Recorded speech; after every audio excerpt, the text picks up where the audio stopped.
are and put so much effort in today, and I just want to reiterate what Feathers just said. Thanks guys for bringing your trucks down. How awesome does that look in the main street of Traralgon? It just is history in the making, and you guys are making history today.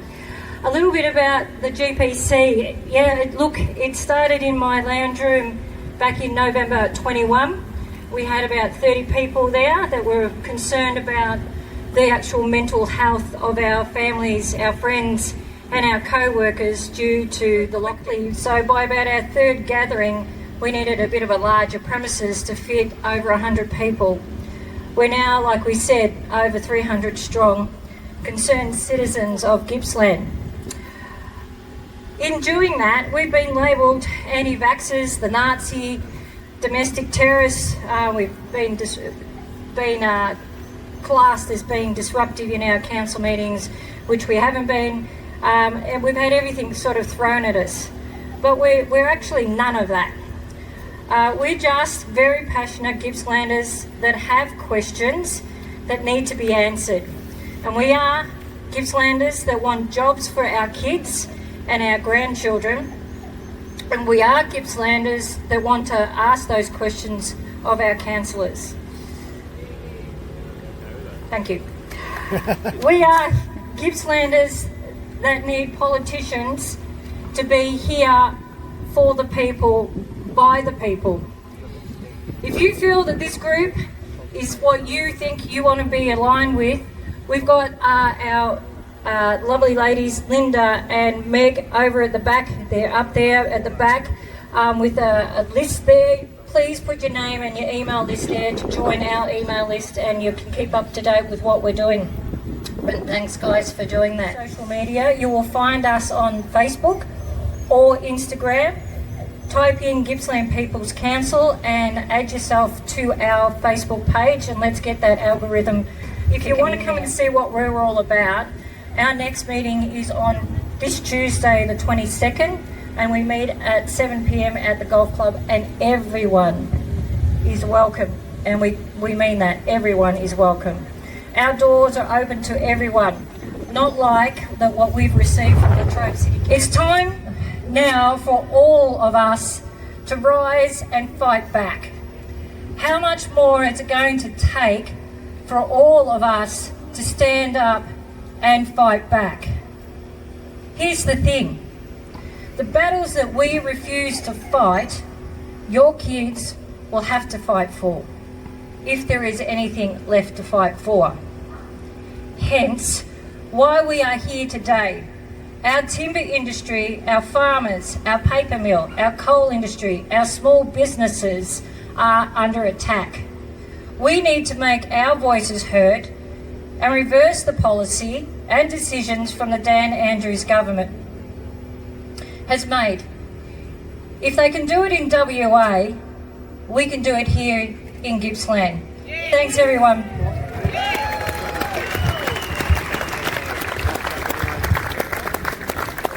Thanks, Carleen.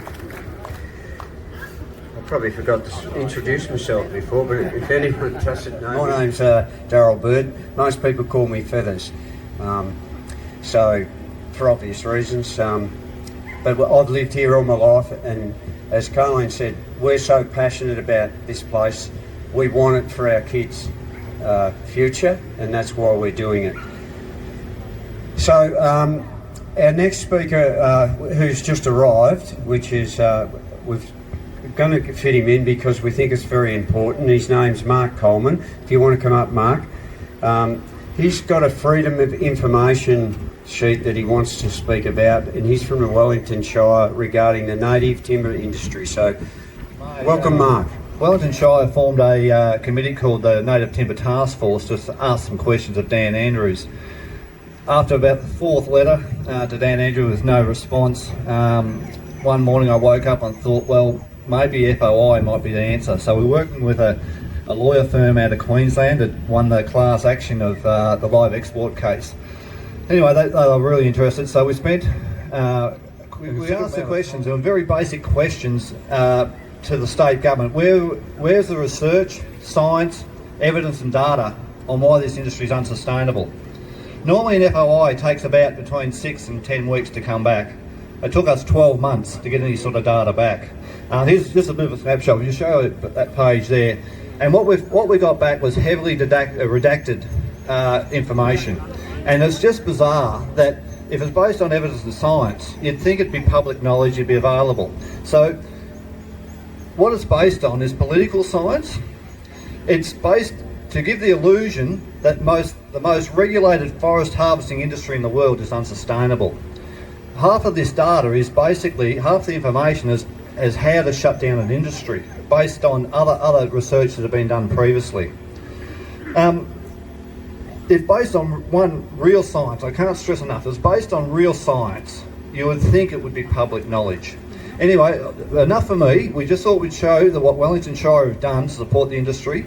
For us, we'd also done what the effect on our economy for Wellington, 600 jobs and up to 300 million per year that Shire is going to lose out of the shutdown of this native timber industry. So they take it very serious further east. Landline tomorrow, if you go in, Tim Lee from Landline's done some amazing work in the last episode last Sunday, but this following Sunday, all this is going to come to air. So I can talk about it today. So I've asked Tim to yesterday if I had permission. So all the best, guys. Keep up the good fight. Thank you. Around Australia, I've listened to this guy a couple of times. We left the Echuca area at 6 o'clock this morning. We've just been through Melbourne with a stench of Daniel Andrews who's hanging around the place. It's been raining half the way down here, and I'm glad to say that within the last 15 minutes of getting to Traralgon, the rain stopped and we did have a bit of sunshine, although we've got some cloud coming over now.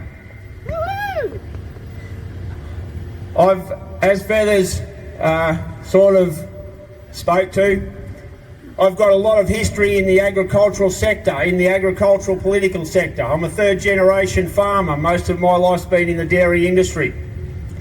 And we've been very heavily involved in agricultural politics over the last 40 years. And what I can tell you right now is that we have some very, very serious problems going on in Australia, in not only the agricultural sector, but also in the timber industry, as we've said, the mining, the coal industry. And the bottom line is that your governments and the vast majority of your politicians are in the business of shutting down our country.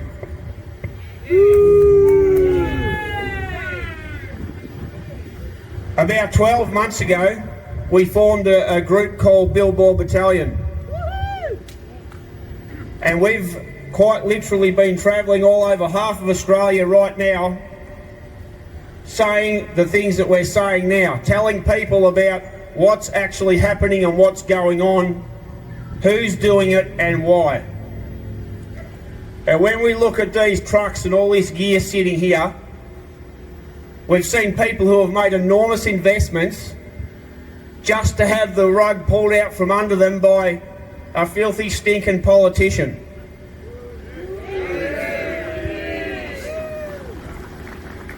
Well, welcome to our world.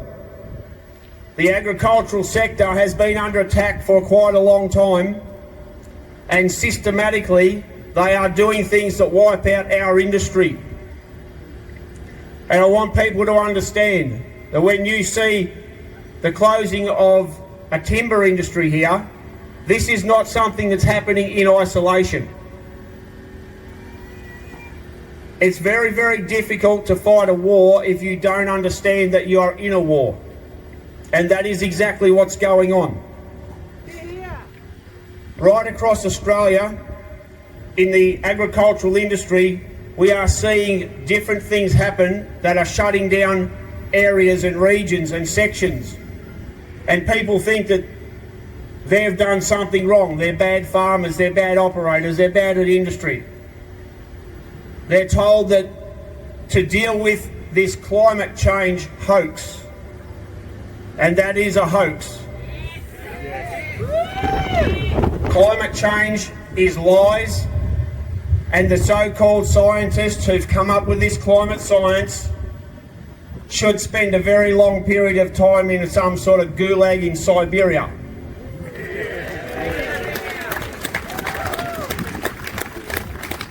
Along with the vast majority of the politicians in this country.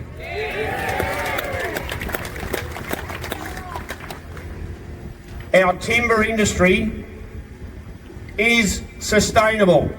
Yes. Our timber industry is something that has been very, very well managed by people who actually care, by people who have taken hits and shots over the years and have really, really come to the fore to run an industry that is based on sustainability, credibility, and doing the right thing by the environment and the community.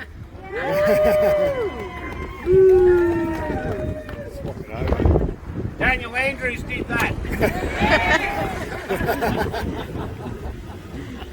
We're back in business. Look at that. Modern technology, we just love it. Well done, my friend. Stand strong, mate. Stand strong. Don't let them get you down, all right? I won't take up a great deal of time because there's quite a number of speakers here. But I can tell you, Billboard Battalion is now fielding calls from all over Australia to go and take our rallies, our information, our public hall meetings, our speaking events to every corner of Australia.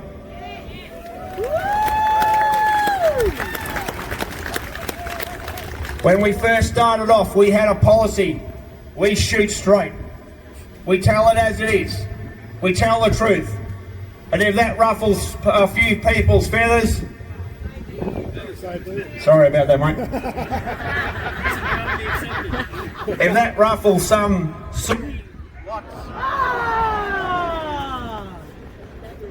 If that ruffles their plumage, then that's just a them problem. Yeah. We don't care because we are fighting for our very survival. Right now, we are fighting for our lives. And people need to understand that this is the situation. And it is fantastic to see so many decent Australians here today. I know there are people here who have travelled from a long, long way to be here to support our brothers and sisters in arms in the logging industry, the milling industry, in all the other supported industries that go with that. Exactly the same as agriculture. We supply numerous jobs, many, many jobs to the community. We supply wealth, jobs, businesses, resources, income and security and strength.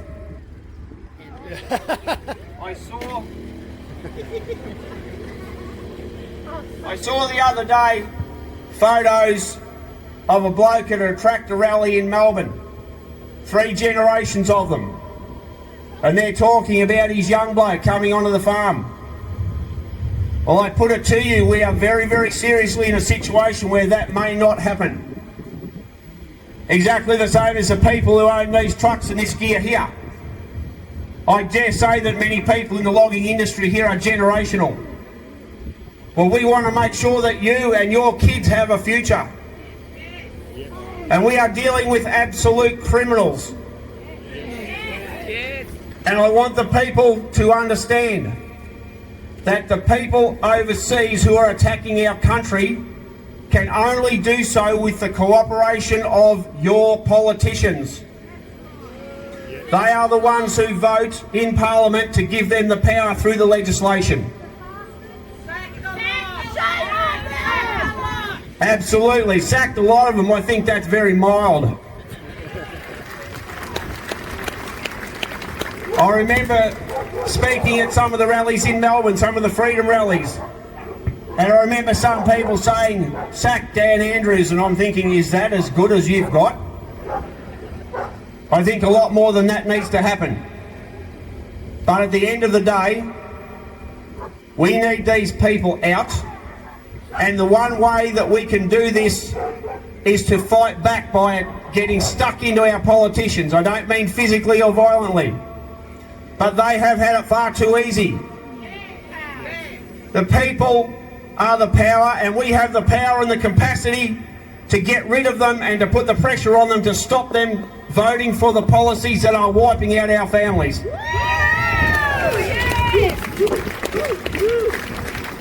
And it doesn't matter if you're a logging industry, if you're a farmer, if you're a lawyer, a copper, a nurse, mechanic, it doesn't matter.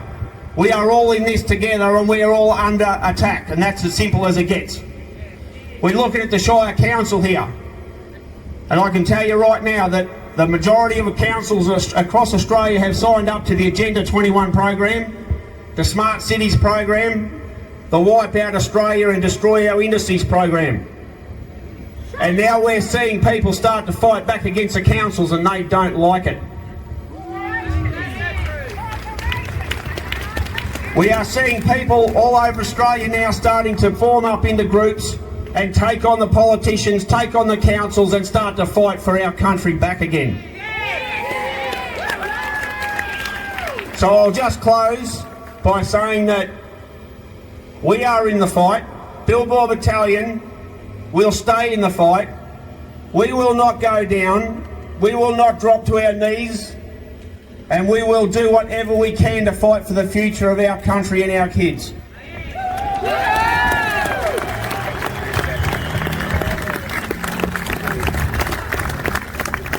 Bit hard to follow that, isn't it?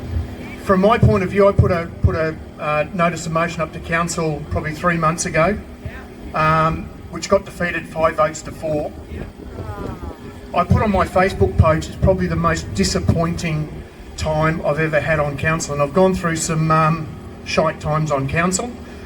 To have our own councillors not vote in support of the timber industry, and before the idiots start that I cop on Facebook all the time, I don't work in the timber industry. I have no shares in any timber company. I do this because it's a sustainable, renewable industry, and it's bloody worth fighting for, because they're our local bloody community, and we had a council vote 5-4 not to support them. They'll tell you after that, and the timber workers jumped up and the community jumped up, all of a sudden we had council putting out notices of what they're going to do about supporting our local jobs, to transition them. I don't want a transition. What I want is the timber workers to be able to get up and go to work tomorrow and support our local community. Now, I keep getting told that the timber industry's dead, that Daniel Andrews is going to kill it. So I'm going to remind you what happened 20 years ago in Tasmania, where you had a Labor Greens Alliance government, not too dissimilar to what's happening in Spring Street now, shut down the native timber industry in Tasmania. We changed the government over there, we got a Liberal government in, and they brought back the timber industry. It's nowhere near as strong, but I tell you what, guess where we're importing our timber from now? It's now coming over by the truckload from Tasmania. Makes a lot of sense, doesn't it? Apparently the trees here we can't touch, but the ones in Tassie we can strip down. Now, people say, what does the timber industry give to the community? Blackwood's trucks that are sitting right there have been supporting a local footy club for God knows how long. They roll out in the morning, they drop off wood so they can have a fire pit going to keep people warm. Young Pencil, Dave Blackwood's son, plays footy out at TTU, has for years, would work from 2 o'clock in the morning till about 10 or 11 and then roll up and play footy. And then he jumps in the canteen. Dave Blackwood, they have a fundraiser, reaches into his pocket and puts a shitload of money into local community events, and that's one only of all the people that work in the timber industry and what they put back into this community. You want to know how sustainable the timber industry is?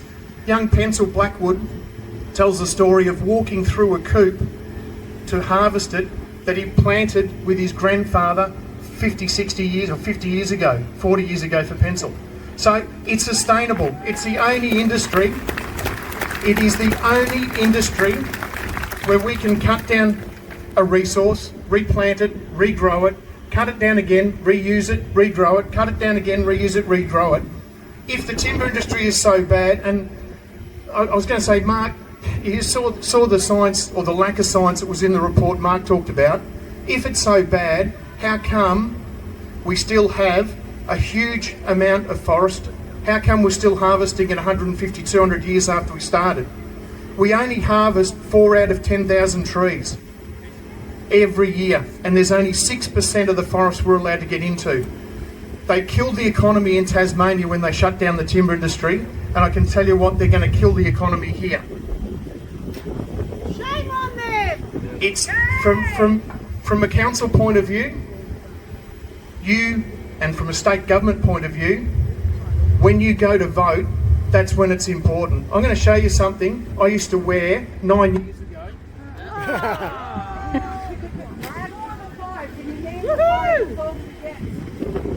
I will in a minute.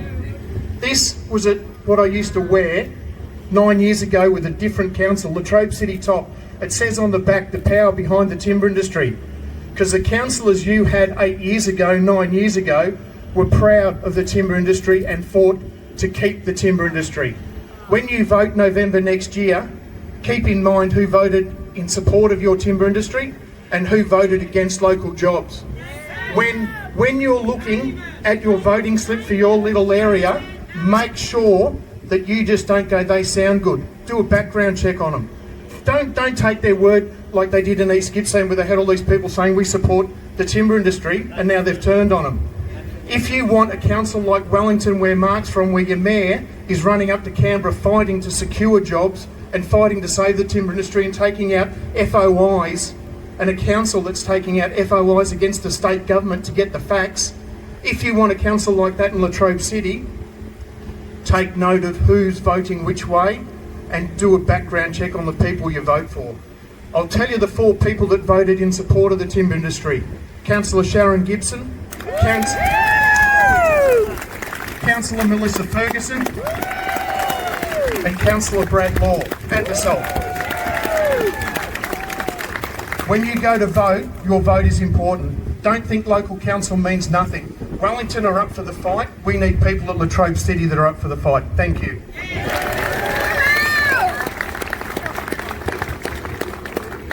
Sharon's a good one.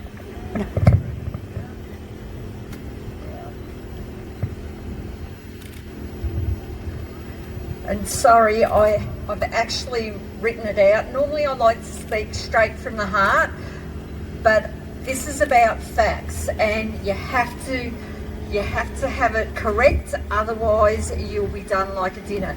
But firstly, I would like to thank very much the group, GPC, for inviting myself, well, all councillors, and Dale and I attended, but they're here.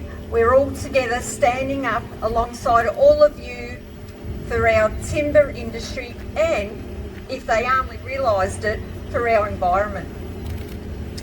Whether we like to admit it or not, I suggest the decision to stop the native timber industry is purely political. Do you agree? Yes! Otherwise, we would be like overseas in embracing the timber industry. That being the case, to change it, we have to educate what is, commonly known as the latte sippers in Melbourne. And each and every one of you can make a difference. What you can do is spread the facts out so people can understand timber is the best renewable industry in the world. Some of the facts are: 1, I'm not going to get into the debate about climate change, but climate change friendly, because trees store carbon and they regrow. Trees remove carbon dioxide from the atmosphere. Trees lock away carbon in a permanent way better than other plant species. 2, it promotes health and well-being. There's a UK study called Schools Without Stress, and all of these facts you can find, you just Google and you will find them, and many more. But I had a limit of how long I spoke for, sorry. But this study was Schools Without Stress, and it highlighted that pupils in timber-clad classrooms tend to be less stressed and better able to concentrate than those in alternate structures. Another study, it quotes that trees decrease aggression and violence. Without using timber in buildings, you will not have these benefits. Oh, it's windy. Thank you. 3, the buzzwords sustainable, which we've heard a bit today about. Trees are sustainable because they regrow. If the argument is, and their argument is really about climate change, look no further than the minerals used to make batteries, which cannot be replaced. Trees can be replaced as they regrow. 4, hardwood versus softwood. Softwood trees are exactly that, they're soft. And they're not strong enough for a whole host of different uses. Flooring, outdoor decking, some furniture making, some instrument making. Guitars is one. Hang on. Thank you. Yep. Fencing, boats, piers.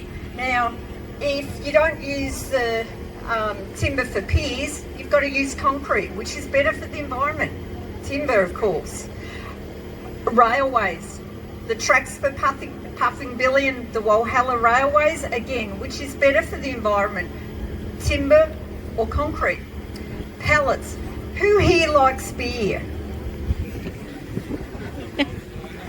Oh, not a lot. Don't be shy, I won't hold it against you.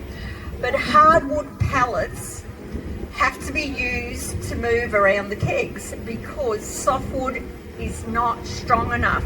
So if you want your beer, what's going to happen without the hardwood timber? What's going to happen to the hospitality industry? Right, as you heard before, who was it? No, it wasn't Mark.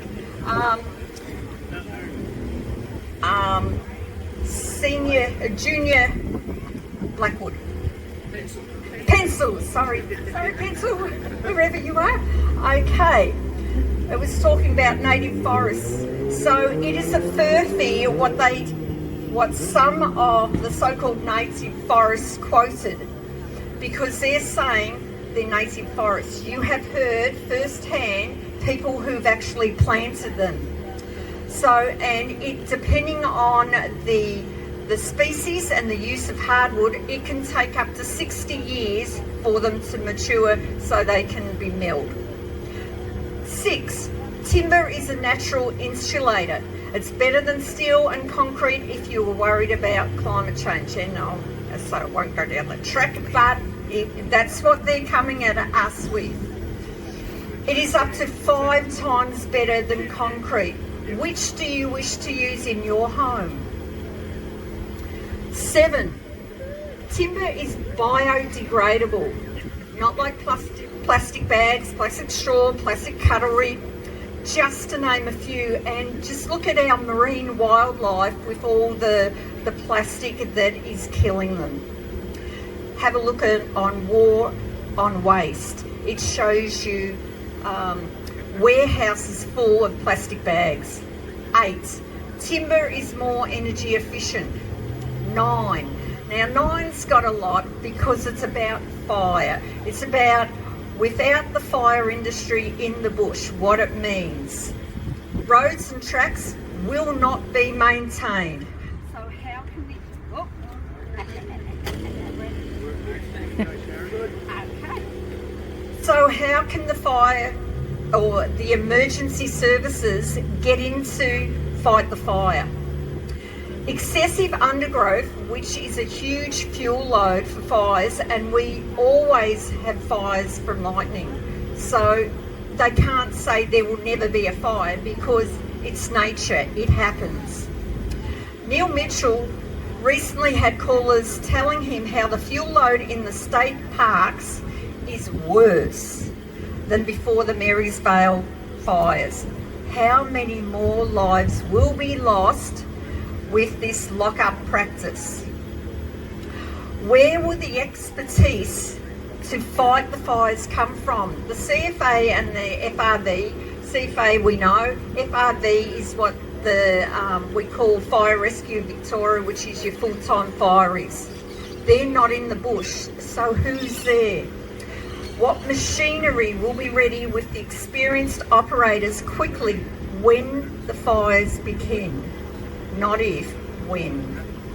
Without managing the bush, you have hotter fires that destroy the tree canopies, so regrowth. And this is last page, sorry. Not managing the bush means wildlife with these hotter fires have little hope. Mosaic burns allow for the wildlife to get away. Now, there's a reason why I'm giving you all these facts, and I'll say that in a minute. Normally, the timber workers are first on the scene for fires, not when they're out of the bush, and time means lives, both wildlife and people. Their machinery is heavily used for containment lines, not any longer because they won't be in the bush. 10. Australian forestry operations are carbon positive, storing 258 million tonne. 11. As Dale said, 4 trees in every 10,000 are harvested each year, which is only 0.06%. 12. Every tree harvested has to have another tree replanted and ensured that it regrows. You can't just put it there and hope it grows. No, that's what is demanded with the industry. 13. Before any trees are harvested, the state government and the industry have to agree and oversee the coop. If there are any endangered species or wildlife, the area is not touched. So, will you help turn this decision around? Yes. Yes. A bit louder, please. Yes. Thank you. Okay, I've got a job for you. You can write to the Herald Sun, the Age, your local newspaper via letters to the editor, but you have to keep to the facts. Now, Lisa is over, there's a table over there. If you wish to be on board and try and turn this around, and we have to educate the latte sippers with the facts.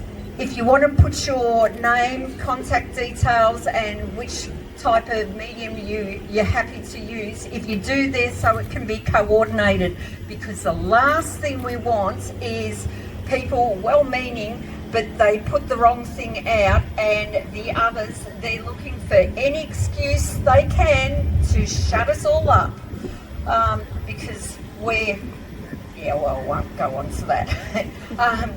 You can post via social media. Again, keep to the facts, please. You can go on Talkback Radio and state the facts. By doing this, you, each and every one of you, will be part of the solution. And it also educates the Melbourne voters that they've been sold a furphy. We all know it, but we have to educate them. One person can make a difference. The question you need, everyone, including myself, needs to ask themselves, will you stand up or sit back? Are you with me? Yes. Once more. Yes. Thank you very much for your time. Certainly demonstrates that unity is strength.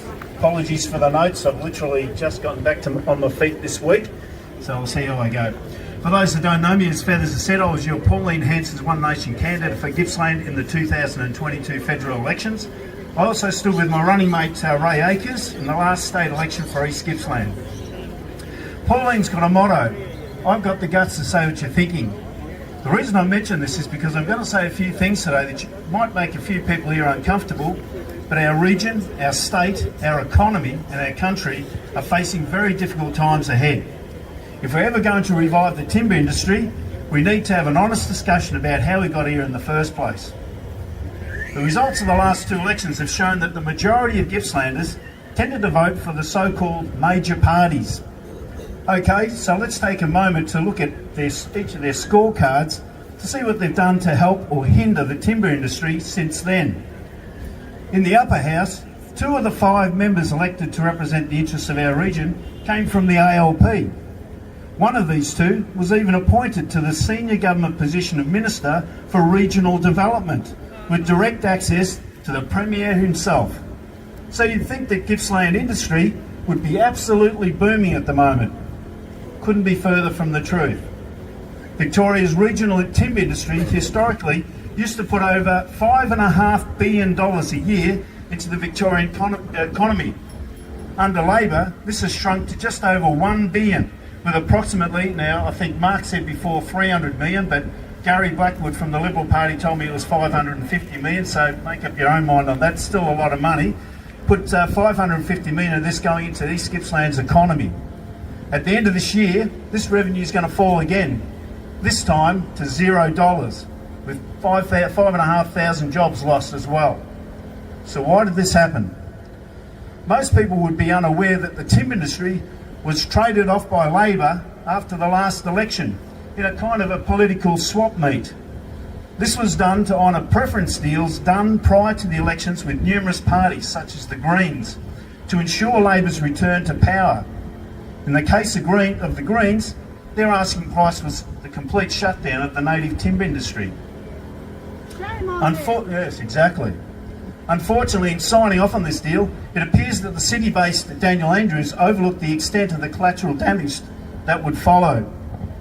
Wood-dependent industries such as local papermaker Opal scaled back their operations with 250 plus jobs lost. Over a dozen large Australian construction companies have collapsed to date, with timber and other timber building materials, I should say, in short supply. The prices of these have skyrocketed. There have been 2,170 insolvency in the building industry, a 69% increase. Many wholesale and retail timber product suppliers have now closed their doors for good for the very same reason. However, I'm sad to say this, it would be wrong to only blame Dan and the Greens for our present situation. The truth is that Dan's only been able to do the things he's done because we have a weak, ineffective opposition here in Victoria. I sometimes think that they've forgotten what it is to oppose. After all, if a coalition can't oppose while they're in opposition, how can voters expect them to govern if they're entrusted with government? Exactly. I believe that good governments come about when you have a stable, effective, well-led opposition who keep the government in check by calling them out when they underperform, or try to do things that are not in the best interest of those who elected them, like closing down regional timber industries and harvesting. The Liberal Party leadership have had 4 leadership changes since Labor took office back in 2014, and they're being distracted at the moment by internal wrangling.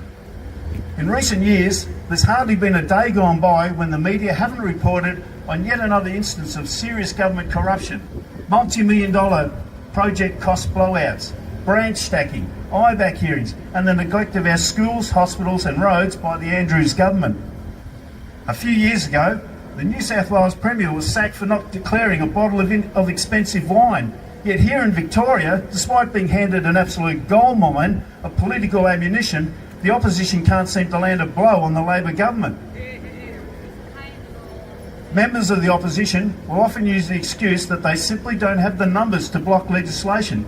However, they can still embarrass and pressure governments to the point that they partially or totally reconsider.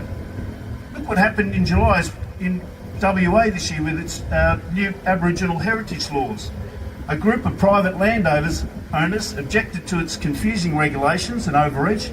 They got the attention of the media, they held public workshops and circulated and submitted a petition that attracted 17,000 signatures in just 1 week alone.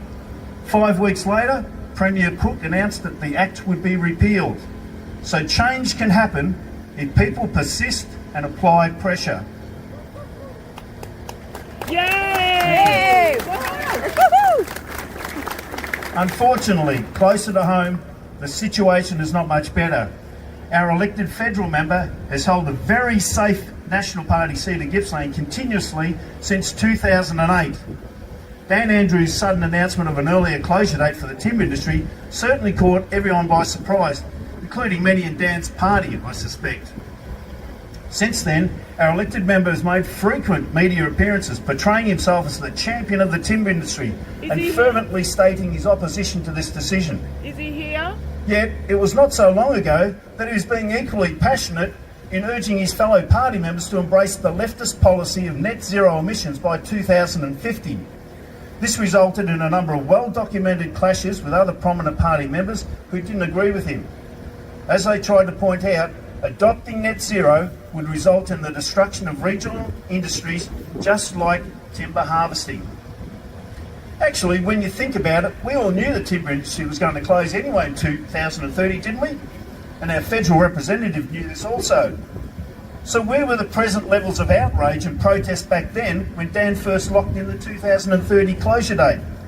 If our member truly believed timber was such a vital industry, as he now makes out, the closure of Victoria's timber industry should never have been entertained in the first place, much less accepted as a done deal. Yay! Decisive action should have been taken back then, not now after the horse has bolted. Truth, nothing but the truth. Yes. To sum up, you are here today because the traditional major parties, especially the Labor Party, have failed you. Many of our politicians, like Dan Andrews, have shown that they do not have your best interests at heart, whilst others are not capable of strongly representing you and standing up to politicians like Dan. In spite of this, I remain an optimist. With commitment and the right people voted into Parliament, not seat warmers, faction favourites or career politicians, I'm confident that we can repeal this insane decision. Thank you. We don't trust any of them anyway, doesn't matter which side they're on, Greg. So my opinion is we need to clean them all out. And yeah, up the back, I'm not sure whether you're having a go at me as feathers, but yeah, we're two wings of the same bird, all right? So it's great to see you guys with all your signs and a lot of young people too, which we need on board. So it's great to see.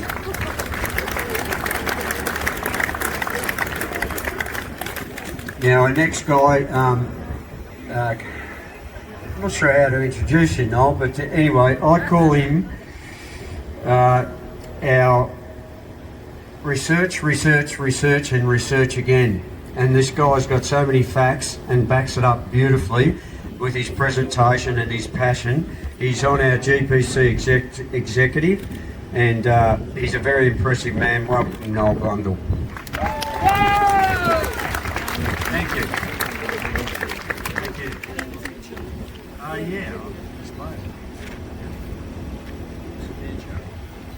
you. Yeah, have a look at all you here today.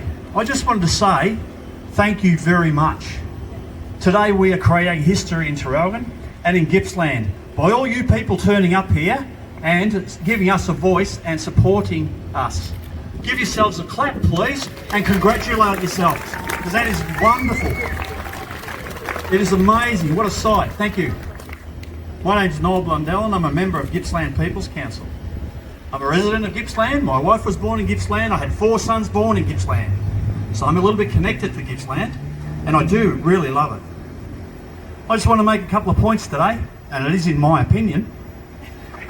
I would like to open up with a few points about Gippsland and its people. I did take a couple of notes because I did want to make a few points. Gippsland has built and fed Victoria for nearly 150 years with its timber, coal, oil, electricity, farming and fishing.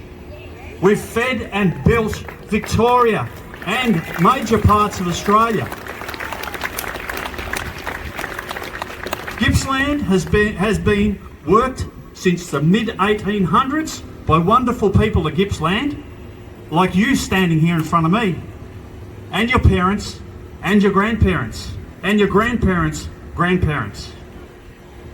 Gippsland people are always warm to welcome, always up for a yarn, and they always are hardworking, caring, and smart. There are 3 things that Latrobe Council can do right now. Open up the chambers to the public. Yes. Yep.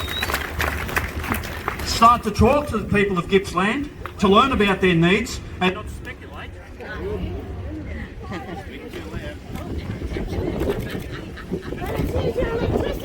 Twinkle, twinkle, little had a little star. Oh, sorry. I'll start that again. Gippsland Council can start to talk to people of Gippsland, learn about their needs, and not speculate about what they think we need. If they come down and have a chat to the people in the electorate, they might learn exactly how passionate we are about Gippsland and what we actually need, not what they think. These people are our representatives. Anyway, I digress. Sorry, apart from the wonderful people that are here today that have supported us all the way through. Sharon and Dale, Melissa Ferguson. Stop the misinformation and start doing something real for those that are affected by the closures across Gippsland. Start advocating for the people of Gippsland and take our case to the city to promote Gippsland and its people. That would be a good start to see from our council. We have done everything in our power possible to make contact and communicate with the council, and we've been blocked at every turn. Apart from the councillors that we have here today, who I just mentioned, Dale Harriman, Sharon Gibson, and support from Melissa Ferguson, there are other councillors that are having a think about the noise we are making, and we'll wait to see how that goes. I have heard from some people, but I'll tell you, we will inform you as that goes forward. Our council refuses to talk to us about what's going on in our electorate. How can they possibly know what we want? How can they possibly believe they are in the best position to advocate on our behalf? Thank you. There's three things that the Andrews government can do right now. Reopen the forest and give back our jobs. Simple. Really. Open up the scientific discussion that includes the truth about the timber industry, including how it cares for the bush, how it cares for animals, replanting, clearing, bushfire prevention, just to name a few. Stop destroying Gippsland industries. That'd be good if they did that, wouldn't it? Gippsland People's Council are committed to working with those affected by the close of the timber industry. Gippsland People's Council are committed to educating you, inspiring you, motivating you to build a community that you want to live in, and you want your children to live in, and your children's children to live in. You are the most important part of this fight, you people standing here in front of me. Among us here will be our future leaders. We have to stand up against these people. There is things that you can do.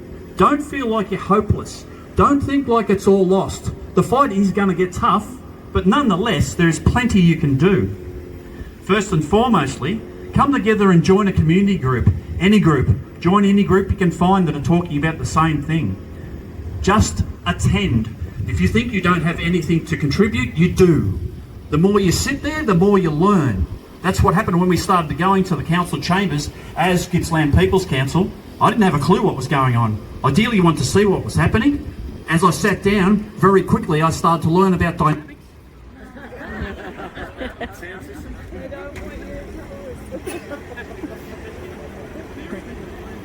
Testing, Mary Hedl, implemented. Sorry, I quickly started to learn about dynamics, about the structure, and about what happened. I certainly learned immediately who were the councils that were absolutely arrogant beyond belief, who we could approach, who we couldn't approach, who we could work with, and who we couldn't. I learnt that that took weeks. If you can't find a group to join, start a group of your own. If you don't know how, come and see Gippsland People's Council. Because you will find there are many, many people out there who are looking for you and looking for a group to join. Like-minded people, people who want to share ideas, come together, put a group together, start writing letters, start getting active in their community. And the third thing you can do, and is the most important thing,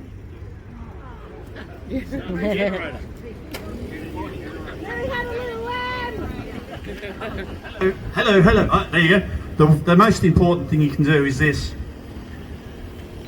Go get around and speak to everybody you come across. Tell them your story. Tell them who you are. Tell them how these closures and these governments are affecting you, your family, your friends, your town, your football club.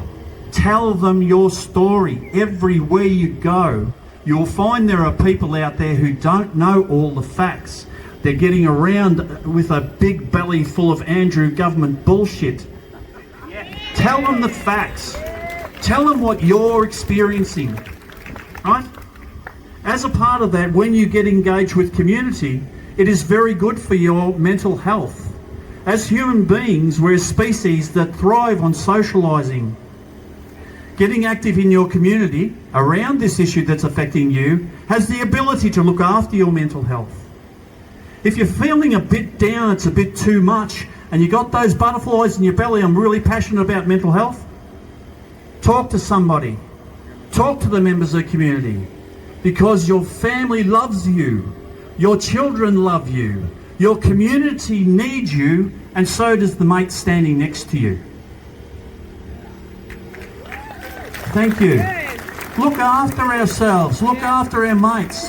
Have a look at your neighbour, have a look at the bloke you work with. Is he all right?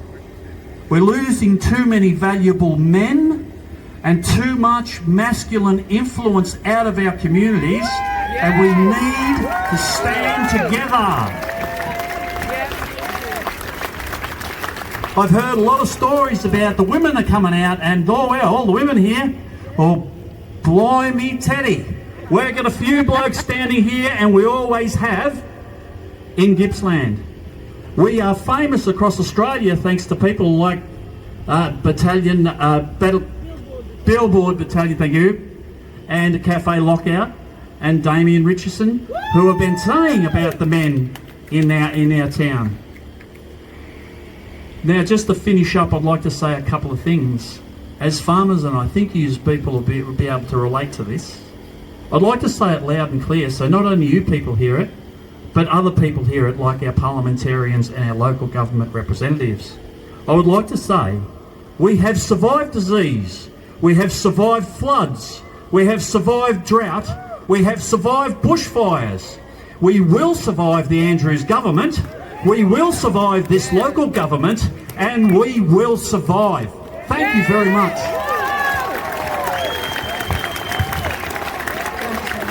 Now you know why we love him. Can I just reiterate, I started off with saying that the reason that we came together is that we were concerned about the mental health of our family and friends and co-workers. And we know in our group, and we're very, very proud of this, that we have saved 6 members of this region because they found our group. And we hold that quite dearly to us because these 6 people are very, very important to our community.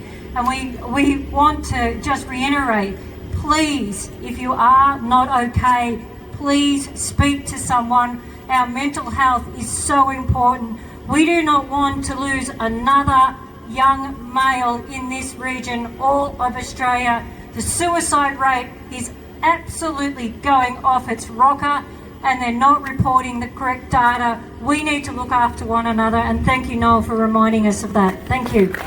Yay! Good on you, Colleen! I might vote for you, Noel. You're going to run at the next election, I'm sure you are. I think there's a couple here that should be doing that, and I think they're a shoo-in. So, wow, how inspiring was that, mate? I'm ready to play again. I think that the generator's given me a little bit of inspiration. Maybe we should adopt the same format when the next AFL game or grand final might be on. Whether it's night or day, water, power, gas and the food bowl comes from Gippsland. Maybe we just switch the switch off for a week and show them where it all comes from. Not rocket science, is it? Just need to stand up, and that's what we haven't been doing. And just on this next one, and while the passion's going really thick and fast, this fella's come a long way down and from Orbost. And while I was researching all this, which Noel inspired me to research a couple of things occasionally, this young fella sat in the forest. He runs his business, and this is emotional because this guy was suicidal. He sat in his vehicle, and his family has lost everything over 30 or 40 years. And I thought, if I don't keep in contact with this guy is going to commit suicide in the forest. And it was pouring rain, and he didn't know what to do with himself. Now, these guys don't treat us like human beings. These guys are pure evil. They don't care about what they're damaging. They get $200,000 pay increase at the flick of a switch, and then they give 6,500 jobs a flick. So this guy fortunately didn't go all the way, but that's the story of these people up east. And this young fella that's going to get up now and give his story, he's that passionate, and he loves this industry, and I hope he can convey that to you. And it's Mick Morrison. Come up, Mick. Yay!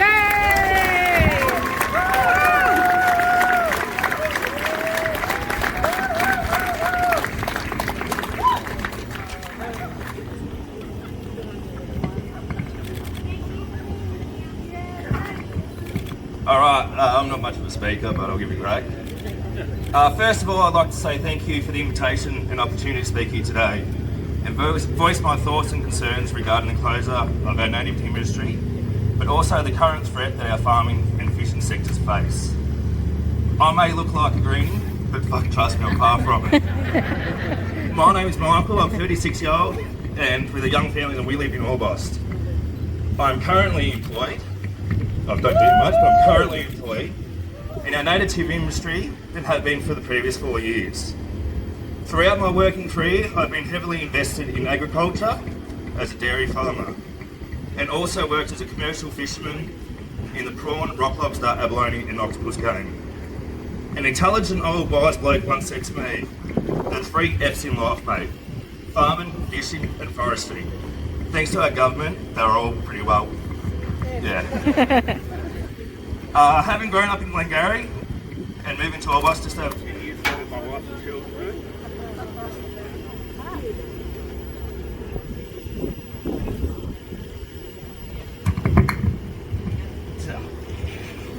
having grown up in Glengarry, then moving to Orbost just over 10 years ago with my wife and children, I've seen and learnt firsthand the importance of these industries to our area of Gippsland, especially in East Gippsland. Within a 2-hour drive from where we are right now, proud Gippslanders like myself and many of you here today have the ability to sustainably produce world-renowned products in this very region of Victoria. Whether it may be structural hardwood framing, flooring, shed pallets and paper to biofuel from our timber industry, King George whiting, flathead, rock lobster or gummy shark from fishing industry, down to lamb, beef, vegetables or dairy products from farming, we can economically grow and harvest it all here around us.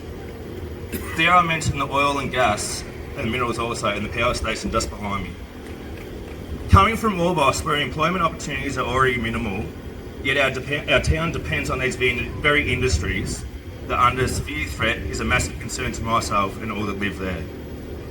The timber industry alone provides employment to over 30% of men and women who live in that town. This percentage is those that are involved in the harvest and haulage and production in the mills.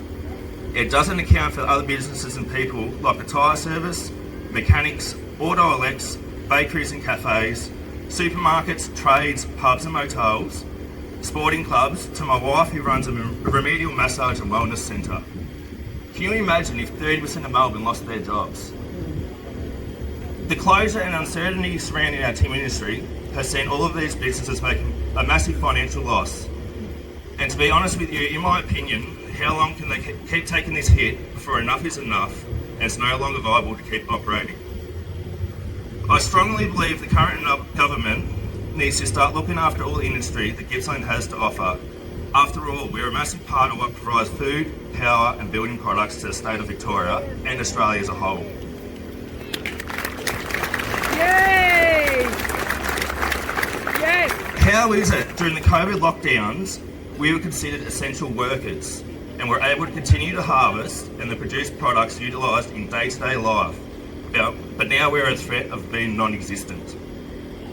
Yes! Life is currently stressful enough mentally and financially with interest rates and the cost of living, let alone job and future security. It's only a matter of time before the struggles become too overwhelming for some of us, and it will happen. We are in need of support and backing, not more taxes and closure, to the backbone of our regional economies. Town like Orbost, this is my daughter Grace, she's 11. Hi, Grace! There's a young fella in Orbost, his name's Jarrah Beveridge. They were actually loggers also, and they provide us all with firewood. Anyway, their son, Jarrah, has a rare genetic disease called AT. Our community of Orbost has raised over $100,000 for this young boy, 3-year-old boy. Wow! We won't have that money in our town anymore when this stops, the fishing stops and farming and forestry. It's time for our voices to be heard and acted upon. Thank you to all that come and thanks for listening to me. Thank you!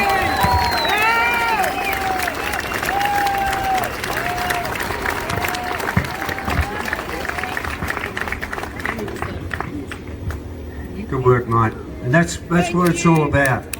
That's it in a nutshell. Send a copy to Danny boy, eh? And the passion continues. This is a guest that's just arrived who told me she wasn't going to be here today, so we've had a few of those. She's travelled all the way down from East Gippsland. I'll just give you a little spiel on Sonia. This is CR Sonia Buckley. She's a member, independent for East Gippsland.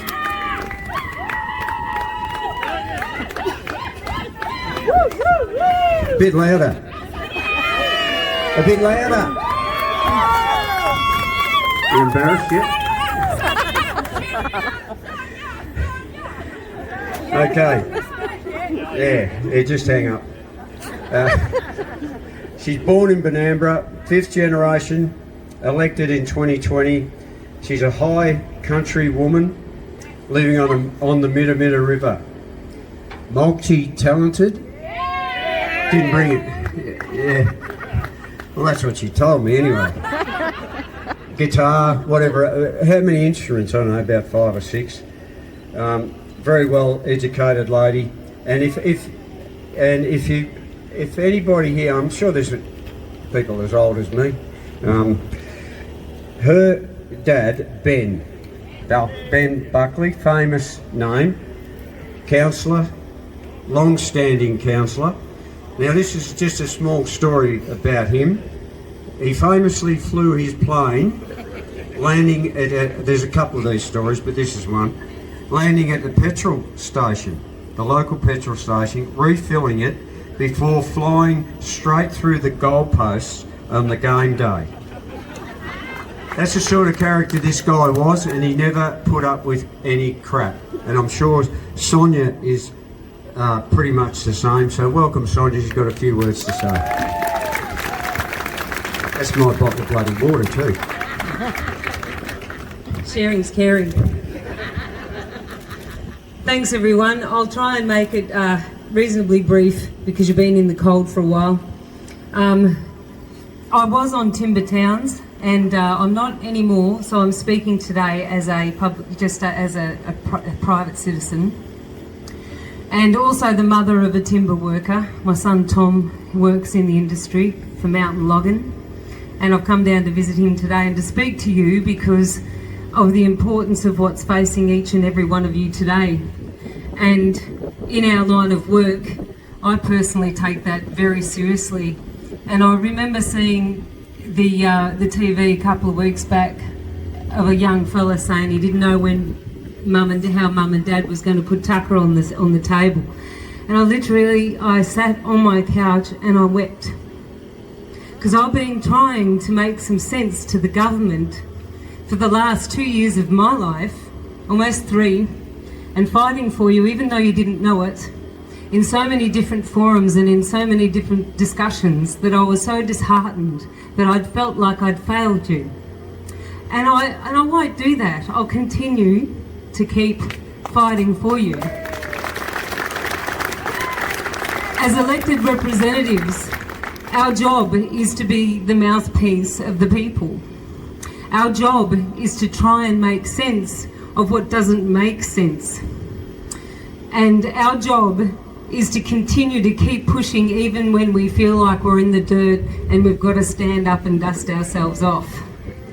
Now, I had a speech written, but it might sound very political when I write these things and I sit down and I think about them. I go to a different level, because this is a level that we have to go to be able to get through to the decision makers, to the people who shape our lives.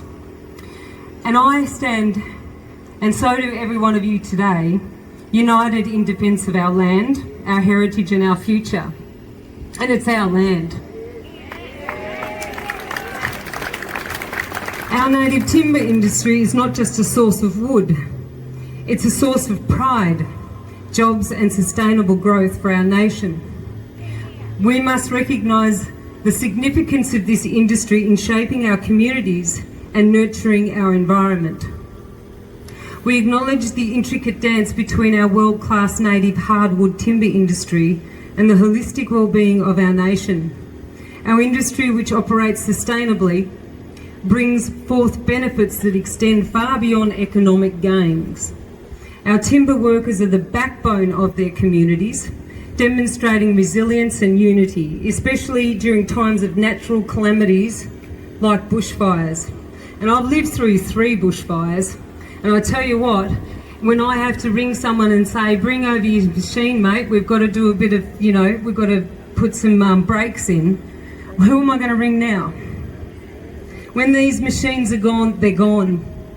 And we won't be able to call on that. And that's deeply concerning to me, and it's an issue that I've continually raised.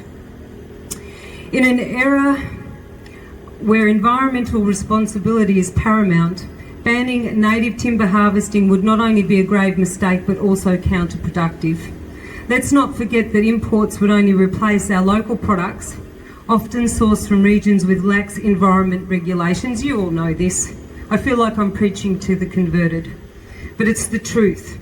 And our native hardwood timber industry stands as a beacon of excellence, proving that we can harmonise and progress with ecological preservation. And I know that the East Gippsland Shire Council, although I'm not speaking on their behalf today, do have a native timber industry paper that supports the industry and supports change to silviculture. So you're all welcome to look at that and to lobby your councillors as you see fit. So furthermore, our native hardwood timber industry is not an enemy of our environment, but a partner in fighting climate change. The carbon sequestered within our floorboards, furniture and timber products is a valuable contribution to reducing Australians' carbon emissions. It's a tangible step towards a greener, more sustainable future. Yet we find ourselves facing an irrational decision by the Victorian state government. And it's irrational. This decision is not rooted in environmental science, but in political agendas. It threatens the very fabric of our industry. We must raise our voices against the short-sighted approach and champion the cause of informed, balanced policies. A call to action. To resonate far and wide, we urge the federal government to acknowledge that our sustainable native hardwood timber industry is of national significance. It's not just about economics, it's about supply chains and community safety. We implore the leaders of our nation to include the future of our industry in the discussions of the National Cabinet, a platform that shapes our collective destiny. To combat the misfortune and baseless myths, we seek support for a taxpayer-funded public information campaign, because people need to start listening. Let's spread the truth about our industry's importance and dispel the falsehoods perpetuated by those who lack understanding. Together we can protect our heritage, preserve our environment and ensure a thriving future for generations to come. So in closing, and in unity, let us rally for the preservation of our native timber industry and the safeguarding of our forests, and again, the threat of wildfires. Together, we can make a difference and resonate far beyond our time, and I thank you, each and every one of you, for being here today. Thanks. Good on you, Feathers. Thanks, Colin. Thanks so much. And making the effort to come all the way, and she's really invested, like you are too, Del. Like we all are. We're invested, and one of the chaps that drove a truck up today said, I said, I appreciate you coming, mate. It's been fantastic. And, you know, at maybe 11:15, I said to Colleen, oh, where are the trucks? Yeah. And then all of a sudden around the corner, it was like circle of wagons. They just kept rolling in, and he said, oh, I think it's a lost cause. It's never lost, mate. I said, that's why we're here.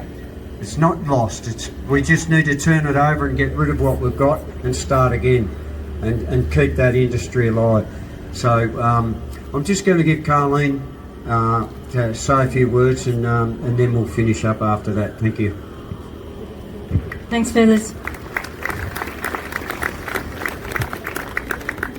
Today, I just want to sort of mention there was a special bloke in my life, and that was my husband, who passed away 4 months ago. He's the reason that you guys are here.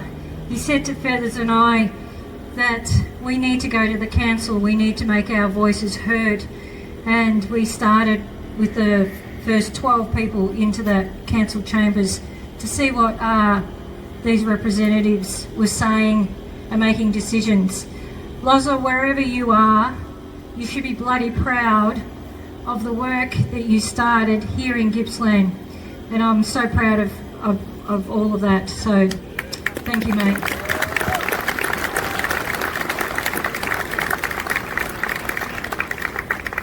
There's a bloke that you may have heard of, and that is General Michael Flynn. He said local action, biggest impact, and that's sort of a bit of a motto from the Gippsland People's Council.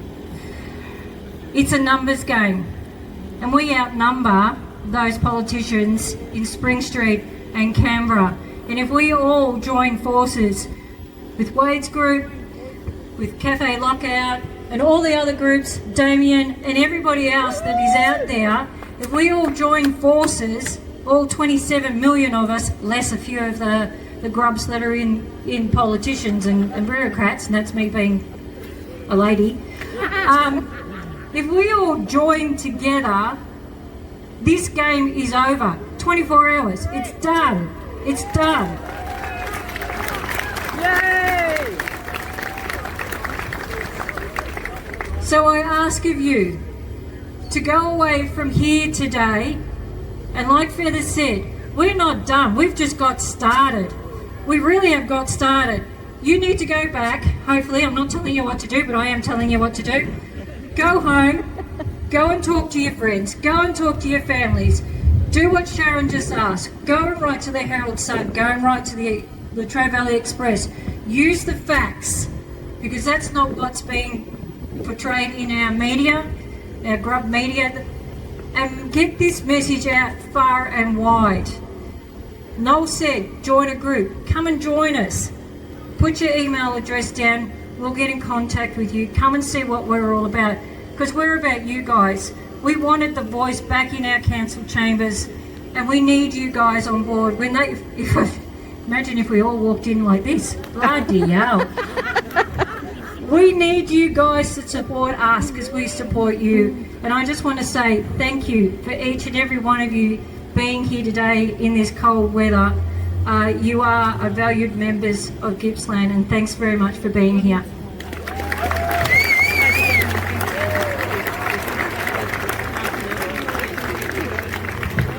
You switched off. Thanks, Colleen.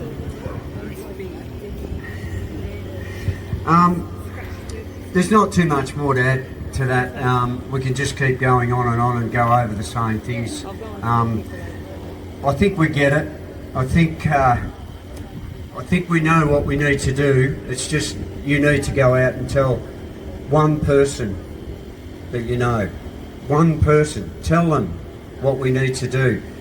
For me, there's some people in the crowd I've seen here today they haven't seen for I don't know how long. They're old buddies from way back, and they're here today. So that tells me that just maybe we've got some strength in numbers, and they are going to put their hand up, because when the next lockdown or supposed pandemic arrives, you need to say no. You need to say, I'm not doing that again. We're not putting up with that crap again.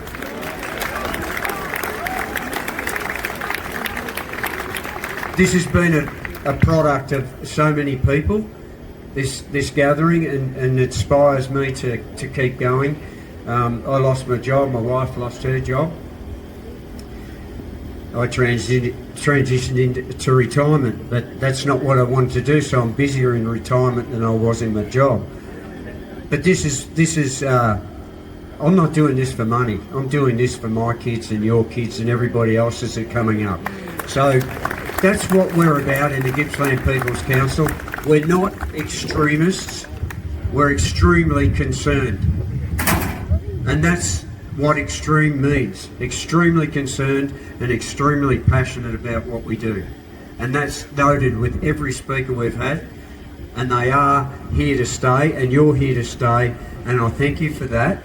And I thank you for Andrew Lappin and your lovely people in blue. You've cooperated so much, and I respect you, and you've gained so much respect out of this, mate, and I appreciate it. We will be doing more. I hope they're bigger, and I hope your job's harder, but we will cooperate at any turn to make it work. And this group of people we have are exceptional people, and our group we have, they're so diverse. There's old, there's young, there's professional people, there's people off the street that we've helped, and that's what we're about. And I look forward.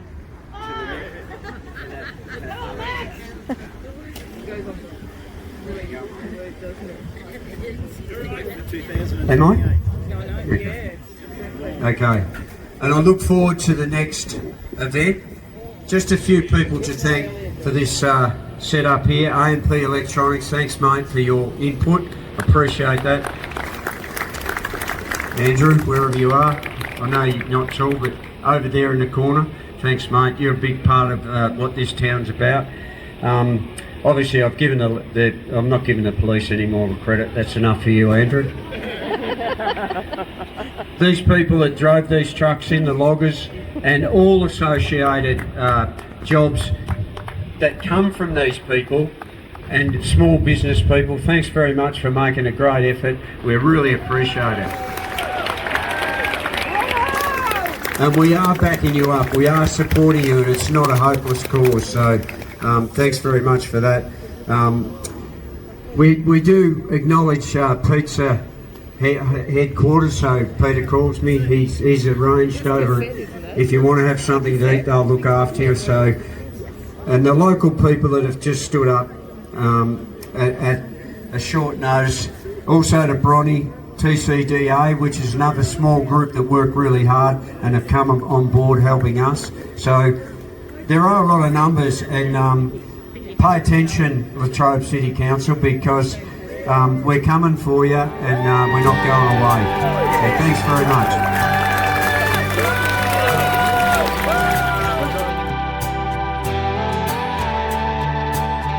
I thought this life would be easy, a wide open road with the radio on, a full tank of gas, the windows rolled down, singing my favorite song, with a summer breeze rolling through my hair, not a care in the world, and a clear blue sky. Out here having fun, soaking up the sun, speeding toward a happy and carefree life. But sometimes you come to a fork in the road. Sometimes you stop, don't know which way to go, but you gotta keep on driving, chase that horizon, stop